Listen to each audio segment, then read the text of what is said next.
Oh, hi! I was just looking at this pin and this pen. Just making sure that I know the difference between them. Now, you might think that's pretty obvious, and you'd be right. There's only a small vowel sound difference between them, but actually in some places in the world people say pin and pen the same way, and so it might be a word that they would confuse. Now, you don't confuse those words, but when I've been reading your writing, I've noticed there have been some other words that you have been confusing. And some of them are homonyms, that is, words that sound the same, but are different. And sometimes they're just words that are similar to each other and you're not sure when to use which one. So, I'm going to show you some of those words, what they are, and explain the meanings and the differences between them. So, let's go take a look. So while I was reading your stories, I noticed that there were some commonly confused word pairs that some people kept switching around. So I'm going to take a look at some of those pairs, and there's a triplet in there too, and we're going to take a look at what the words actually mean and how they're spelled. So, first one. Where and were. Where is asking about the location of a thing. Were is telling you about something that happened in the past. So, person on the left says, where did you go? She's asking about the location of a thing. Person on the right says, we were scuba diving with sharks. He's talking about something he did in the past. Where, were. Where has an H. Where doesn't. Next pair. Than and then. So than is a word that you use to compare things, and then is talking about something that happens after something else. So, the woman on the right is saying, if you eat your fruit, then you can have some sweets.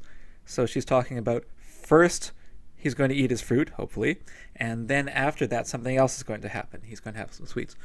And then the kid on the right says, but sweets taste so much better than fruit. He's comparing two things. Than, then. Two different words. Okay, your and your. A lot of people think these words are pronounced the same way, but if you take a look at the way they're spelt, you'll notice that there's a small difference. Your. Your is an abbreviate or a contraction of you are. You just replace the A with an apostrophe, and it just makes it shorter. So your means you are. Your means that something belongs to somebody. So the mother over here is saying, your hat, it looks silly. The hat that belongs to you is silly. And then the kid on the right is saying, you're just jealous. I don't know if she actually is jealous. I don't think anyone else would want to wear that hat, but that's what he's saying anyways. Next. Okay, this one's a triplet. There's there, and there. The first two sound the same, the last one sounds a little bit different, and they all mean different things. There means, the first one over here, this there means it belongs to them, something that belongs to them. This other there is a contraction of they are.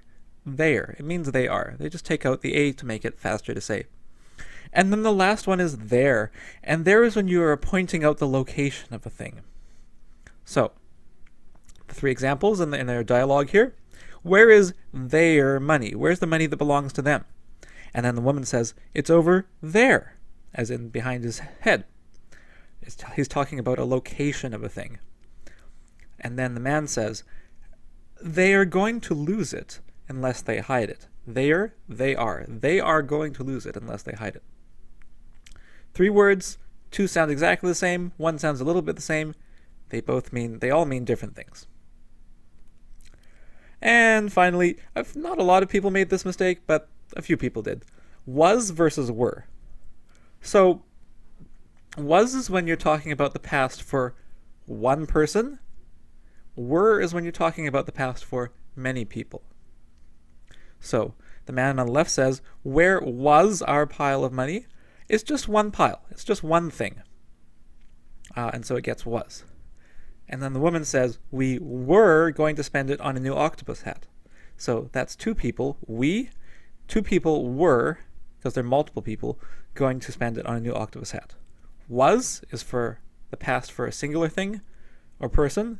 Were is for the past for multiple things or people.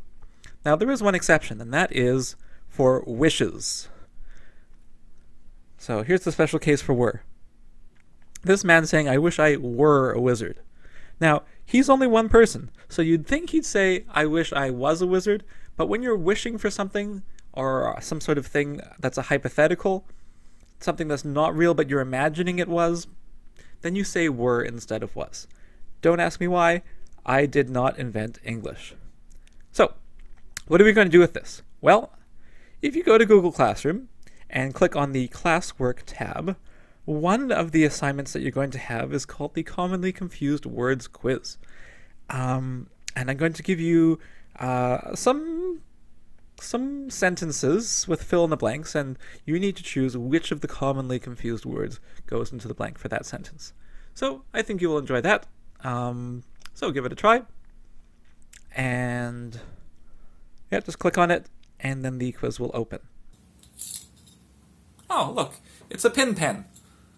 Anyways, thanks for taking a look at those differences, and of course I'm expecting to see that quiz done by the end of the day, so give it a go and you'll see roughly 23 questions, and we'll see how good they are, and how good you are, I should say, at finding out the difference between commonly confused words.